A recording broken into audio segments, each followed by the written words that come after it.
आणि त्या नवी मुंबईमधून एक महत्त्वाची बातमी। सानपाड्यातील ऐतिहासिक दत्त मंदिर परिसरातील काही जागा सिडको प्रशासन डेव्हलप करण्यासाठी हस्तांतरित करणार असल्याचं समजताच मंदिर ट्रस्ट आता आक्रमक झालाय। तसंच जागा ताब्यात घेण्यासाठी सिडको प्रशासनाने अनेक प्रयत्न केले असून प्लॉट 1, 2 आणि 3 विक्री करण्याचा घाट घातला असल्याचं श्री दत्त मंदिर ट्रस्टच्या सदस्यांनी म्हटलेलं आहे। तर या संदर्भात सिडको प्रशासनासोबत संपर्क साधण्याचा प्रयत्न केला, मात्र कोणताही प्रतिसाद अद्यापपर्यंत मिळालेला नाहीये। या संदर्भात मंदिर ट्रस्ट सोबत संवाद साधला आमच्या लोकशाही मराठीच्या प्रतिनिधी आकांक्षा देशमुख यांनी। पाहूयात। गेल्या 200हून अधिक वर्षांचा जुना हा दत्त मंदिर सानपाडा येथील आता वादाच्या भोवऱ्यात सापडलेला आहे। कारण जी पार्किंगची व्यवस्था करण्यात आलेली जी जागा आहे दत्त मंदिराजवळील, त्यावर आता सिडकोची नजर असल्याचं बोललं जात आहे आणि या संदर्भात आता ट्रस्ट तर्फे नाराजी व्यक्त करण्यात आलेली आहे। आपल्यासोबत दत्त मंदिर समितीचे काही सदस्य आहेत।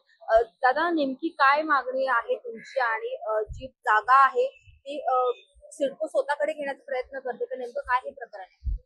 सिडकोचे अनेक प्रयत्न झालेले आहेत जागा स्वतःकडे घेण्याचे, आणि हा मंदिर जवळपास एक 73 वर्ष जुना रजिस्टर्ड ट्रस्ट आहे आणि 200 वर्ष जुना मंदिर आहे। ते स्वतः महानगरपालिकेने डीपी रिपोर्ट मध्ये म्हटलेलं आहे आणि ह्या अगोदर आमचं जे रजिस्ट्रेशन बघतात आम्ही सिडकोकडे हे मंदिर हस्तांतराचा विषय मांडलं होतं। त्यांच्याच Navi Mumbai land disposal act आहे 1975 चा, त्याच्यात त्यांनी स्पष्ट म्हटलेलं आहे की जिथे मंदिर आणि हे आहे हेरिटेज आहे त्याचं अँड इट्स प्रेझेंट म्हणजे त्याच्या आजूबाजूची जागा ती तशीच्या तशी ठेवली पाहिजे। ते त्यांनी तेव्हा केलं नाही, त्यामुळे आज आम्हाला इथे थोडासा स्ट्रगल करावा लागतो, संघर्ष करावा लागतो। सिडकोने जर ही जागा आम्हाला नाही दिली तर संपूर्ण ग्रामस्थ आणि हे ग्रामस्थांच्यामुळेच ही जागा आजपर्यंत इथे राहिलेली आहे। कारण आम्ही सिडकोच्या ज्या प्रोजेक्टला जागा पाहिजे आम्ही दिलेले आहे, रेल्वेला दिलंय, इथं पीडब्ल्यूडीला रणनीती रोड टाकण्यासाठी आम्ही सगळ्याला आमची सोय होत असेल तर आम्ही तुम्हाला स्वखुशीने जागा देतो बाहेरला, पण आमचं जे मंदिर आहे या मंदिराची जागा आम्ही तुम्हाला देऊ शकणार नाही। तर सिडकोने ही जागा हडप केली तर आम्ही संघर्ष करायला तयार असल्याचं आता इथे ग्रामस्थ आणि ट्रस्टच्या सदस्यांनी म्हटलेलं आहे।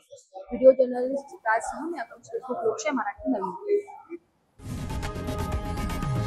लोकशाही मराठी ऐका, पहा, जागरूक रहा।